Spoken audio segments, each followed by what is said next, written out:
Ladies, gentlemen, good afternoon. This is Germinal Van. Welcome to my YouTube channel. For those who are new, please like and subscribe to get more content like this. For those who are already accustomed to my content, please do share with those who are not. I believe it will provide them great insight that they can use and capitalize on. Today, I would like to talk about generational poverty in the black community. Why generational poverty perpetuates in the black community? Why do we associate black culture with generational poverty? Are we black people, wherever we are on earth, doomed to fail, doomed to be poor until the end of times? This is a very important question that needs answers. And I try to answer this question by writing a book on it, on this very subject entitled Black Culture and Generational Poverty. And the link to this book is in the description section of this video. Ladies and gentlemen, you have heard many people, especially blacks and white liberals, argue that the root cause of generational poverty in the black community is based on the legacy of slavery and institutional racism. And I personally believe this is nonsense. Before I elaborate on why this is nonsense, please do not get me wrong. Slavery has happened in this country. Yes, we are not going to deny that. It was awful. But slavery is not just tied to the United States.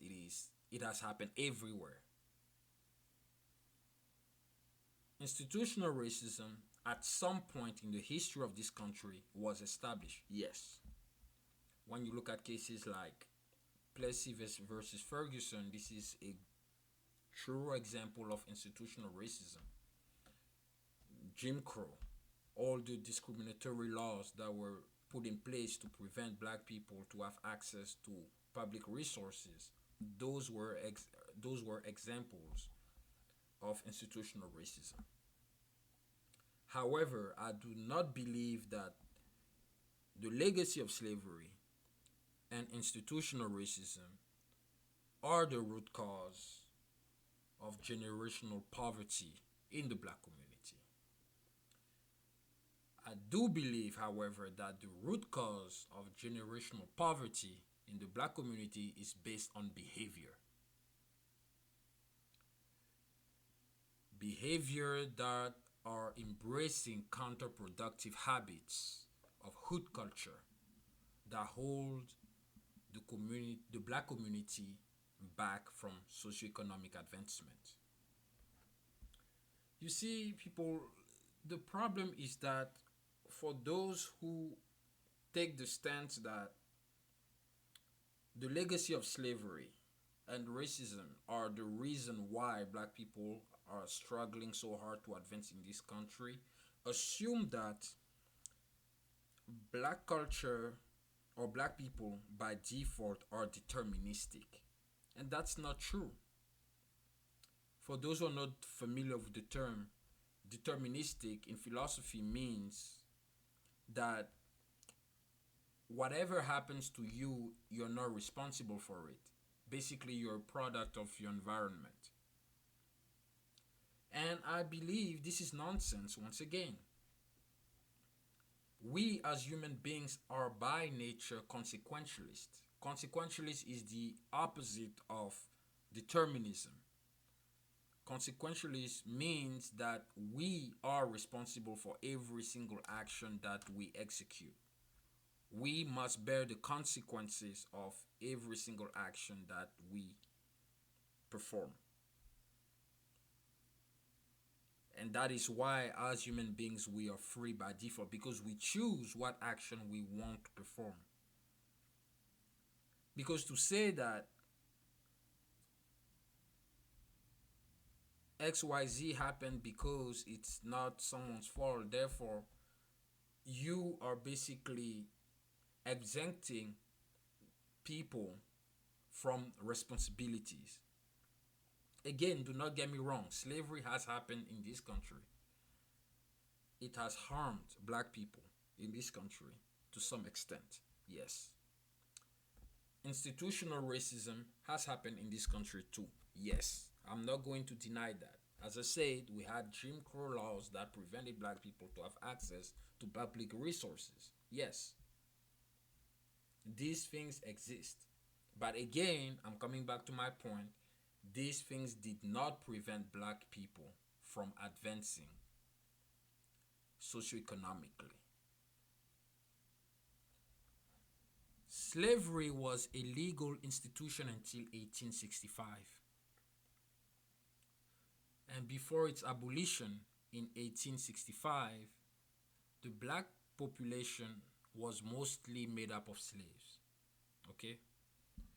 The slave population grew from 697,000 blacks in 1790 to 3,953,000 in 1860.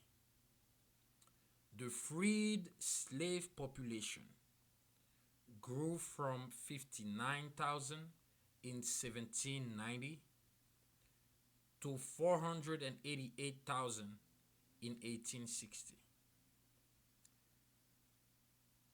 Among the free slaves, some blacks achieved wealth status, such as James Forten, who was a sailmaker from Philadelphia who had a net worth of more than $100,000 by 1830, which is today about $2.5 million adjusted for inflation. Samuel T. Wilcox, who was a wholesaler and a retail grocer, had a net worth of more than $140,000 by that same period. So at the time, Andrew Jackson was president of the United States in the 1830s. Slavery was legal. And that net worth of 140,000 is today about $4.2 million adjusted for inflation. Another example, Clara Brown, who was born a slave in 1803 in Virginia, owned a laundry business and a real estate business in Colorado. This is a black woman who was born a slave. And she ended up being one of the wealthiest individuals in the history of the United States at some point. And I could go on and list many of other blacks who achieved self-sufficiency and created wealth while slavery was still institutionalized. Of course, I could do that. But I'm not, because the list is far too long. But the main point is that the people who enriched those wealthy blacks, they were white, they were not black.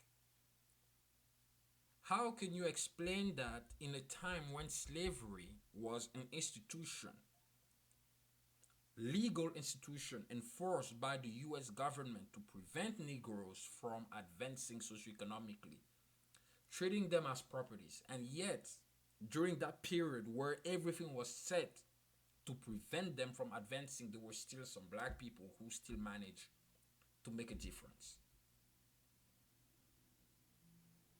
That's the first red flag to see about this legacy of slavery and institutional racism. Okay? The average freed slave at the time did not have a significant buying power.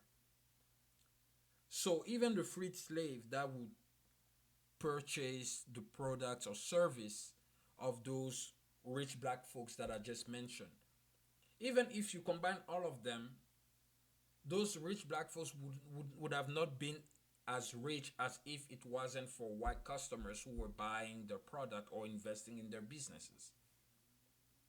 So whites were the main customers of those business-driven black people.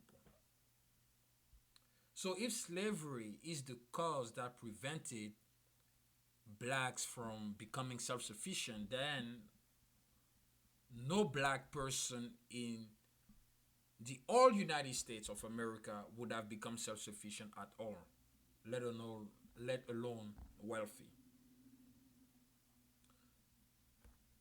So then we have to think about this. Although slavery was a system in which blacks were treated as property and deprived of any form of possible socioeconomic advancement, capitalism once again proved to be a system where skin color is clearly not a factor in producing wealth and becoming self-sufficient. Because if race was a real factor in producing wealth and achieving self-sufficiency, then, ladies and gentlemen, absolutely no black person in America would have ever been self-sufficient. If we use race and saying capitalism is racist, only white people are the one who have access to resources and wealth, then no single black person at all would have been self-sufficient and wealthy. And yet, slavery still exists. And yet, during the existence of slavery, when it was a legal institution, some black folks, even some of them who were born slave, managed to become self-sufficient and wealthy. Those blacks who achieved self-sufficiency understood that capitalism is basically a democratic economic system available to everyone. So if you want to start your company, you're free. There was no law saying that a black person is not allowed to start his own company. So they understood the rules and loopholes of capitalism. And more importantly, they understood the mechanism of private property. So that proved once again that capitalism doesn't care how you look, what your skin color is, where you're from, or whatever. So long as you understand how the system works, you can make it for yourself and for your loved ones and your family. And this is why those people became self-sufficient even at a time where it was impossible to become self-sufficient because of slavery. And this is why someone like Booker T. Washington insisted on blacks learning skills and creating an economic base power, because he knew that we live in a system. The United States is a heterogeneous nation where you have different cultures living together. They have to coexist. But because they're different, the culture that overpower others had to impose an oppressive system. And the one now who had to live under this oppressive system in order for them to survive in this system is to learn the rules, the loopholes, and mechanism of that system.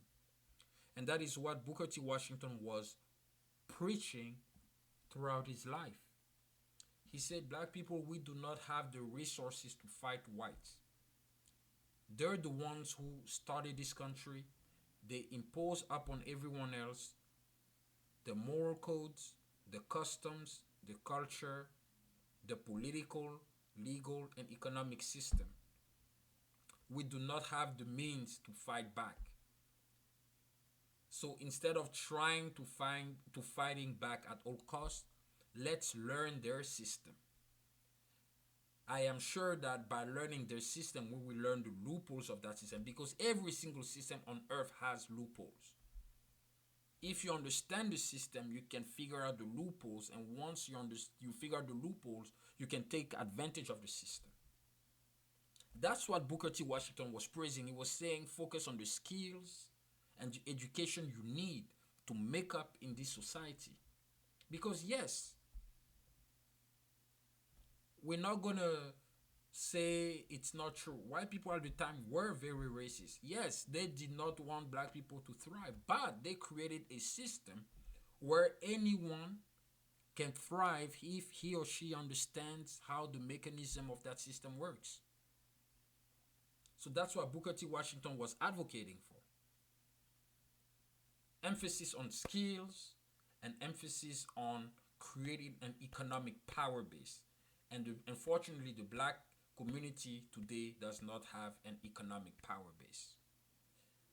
But what is quite interesting is that the black community is not the only minority group in the United States. We have Hispanics, we have Asian, Indians, Arabs.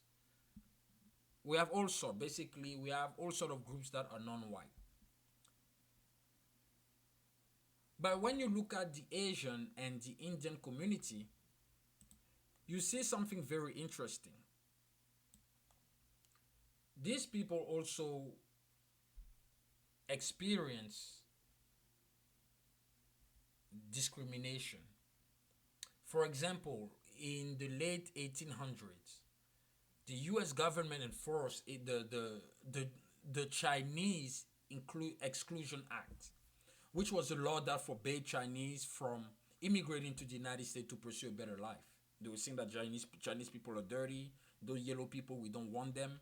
They're dirty. They're gonna come and create a mess. We don't want them. So this was a law literally based on pure racism. They did not want Asians to come in the United States. Another example is when Franklin Delano Roosevelt created the some concentration camps to intern Japanese Americans who were suspected to be Japanese spy after the Pearl Harbor attacks in 1941. So you see that also Asians went through they had a journey of discrimination, exclusion, and racism. So racism and discrimination is not strictly limited to black. It was basically applied on everyone who was not of European descent. And these laws literally make it extremely difficult for Asians and Indians to advance socioeconomically. And yet, today, Asians and Indians are wealthier than whites, wealthier than black Americans, and wealthier than Hispanics.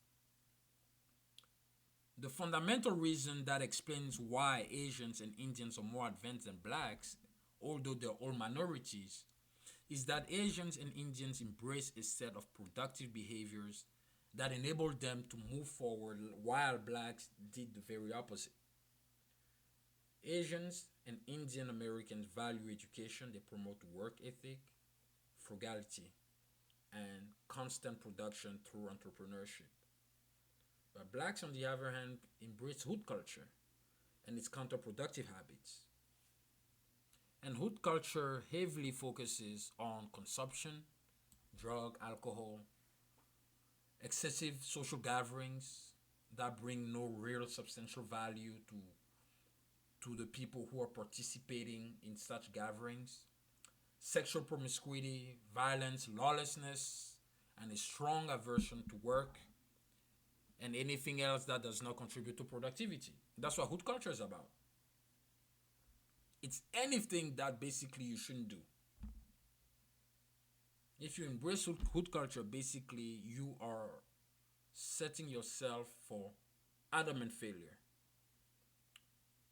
The black community spends more than it produces, while the Asian and Indian communities actually produce more than they consume. And let me say that their ability to produce consistently in economic sectors that directly affect and improve the livelihood of consumers is why those people are getting rich every single time. And there's some studies that show that the average lifespan of the dollar is approximately 28 days in Asian communities, 19 days in Jewish communities, 17 days in white communities, and 6 hours in black communities. The dollar only lasts 6 hours within the black community before it is used to purchase a good or service produced by another community. So basically, black consumers spend money on black product and services only for 6 hours. So when a black consumer has the dollar, he's going to go buy a product and service produced by a black producer.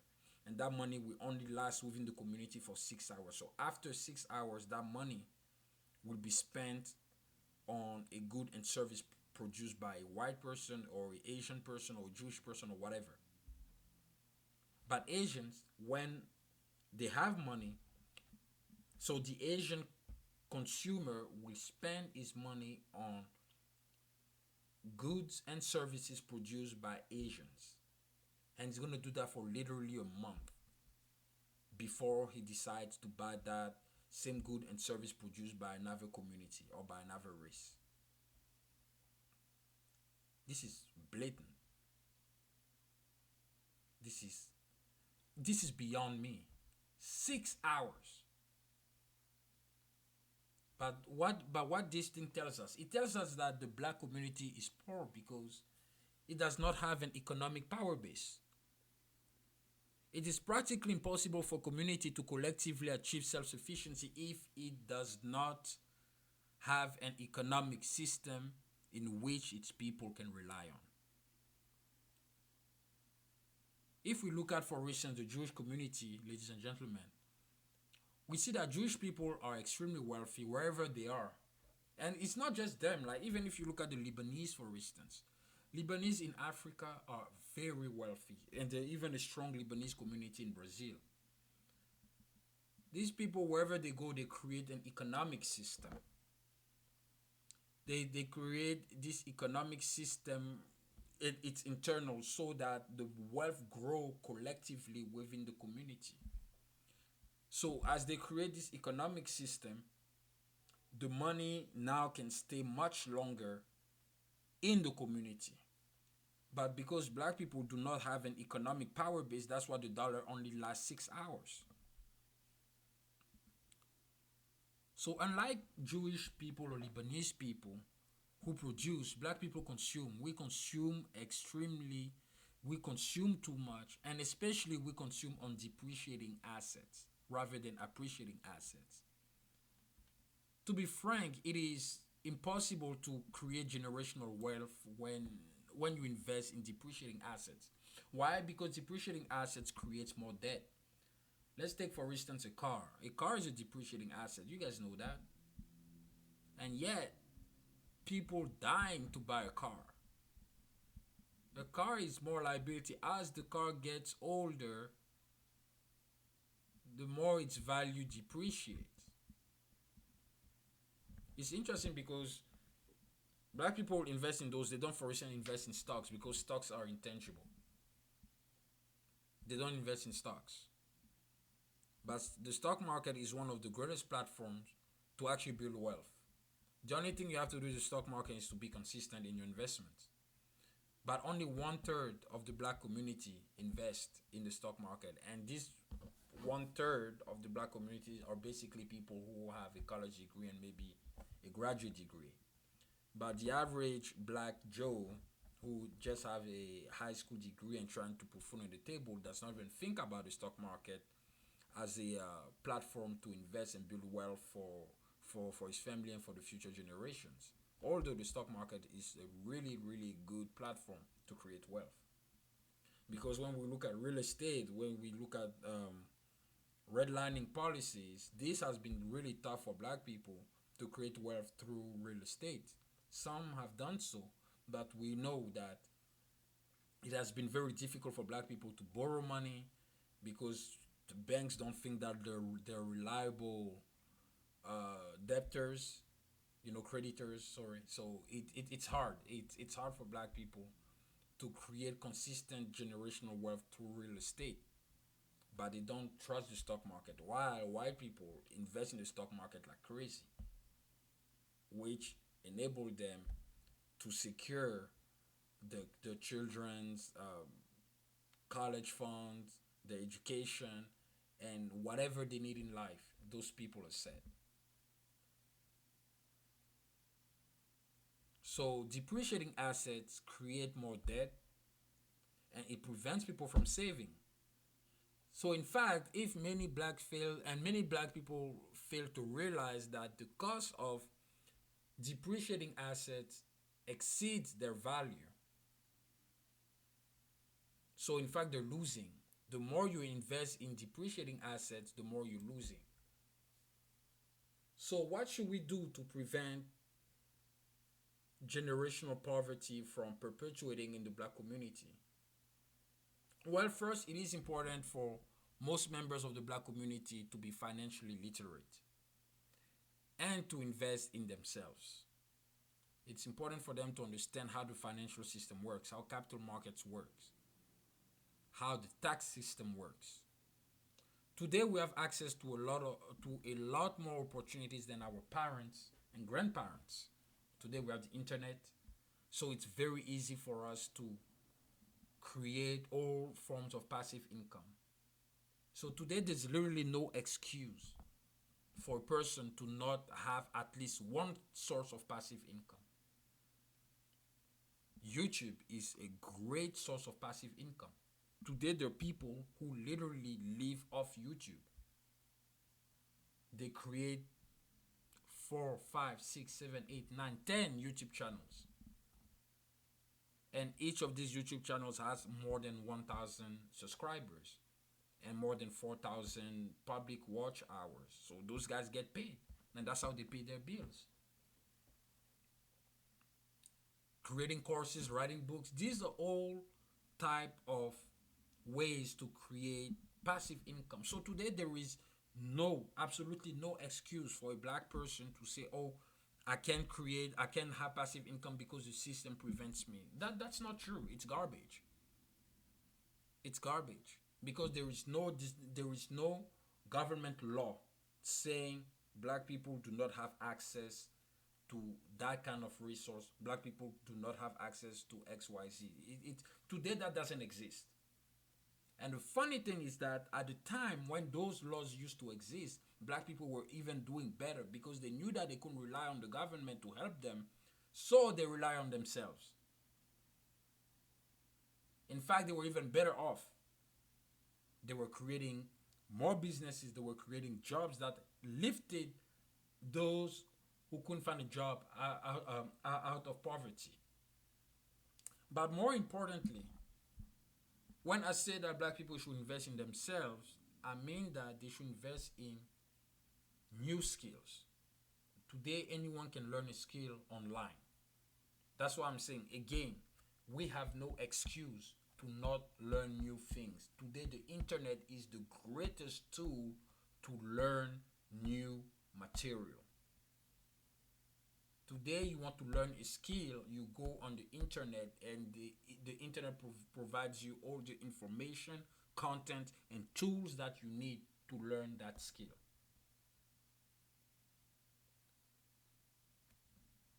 But there is one important behavior that black people need to embrace in order to avoid generational poverty.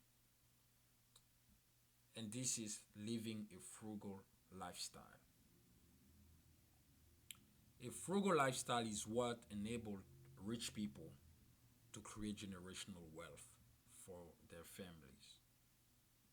It is imperative for blacks to start changing their habits, to live below their means, and to forsake the habits of hood culture and investing in appreciating assets.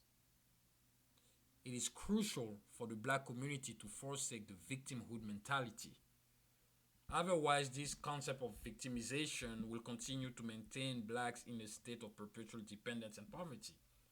So if you continue to believe that because of your skin color you cannot achieve anything in life, my friend, you're going to stay poor for the rest of your life. It's not rocket science, it is logic, it is common sense. As I say, today there is no discriminatory laws that prevent blacks from achieving anything. Today anyone can achieve anything. There is no single law saying black people cannot do this or that. So we have no excuse.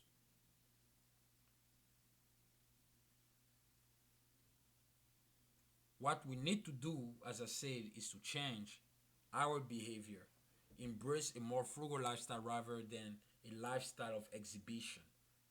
People want to buy the latest car. People want to buy the latest object to show that they have wealth. But true wealthy people don't show their wealth. That's why they're wealthy. Because the wealthier you get, you are getting on the blacklist of the IRS. For people who don't believe me, look at Ash Papi, the Nigerian scammer who scammed people saying that it was a real estate mogul, but end up getting caught because you scam people instead of living low key, minding your business. You try to portray a lifestyle that you actually cannot afford. The truly rich people never show their wealth to the rest of the world because they understand that there are people that are out there to harm them. So they hide their wealth by all means. But people who do not understand the creation of wealth are those who try to portray all day long how wealthy they are, how rich they are.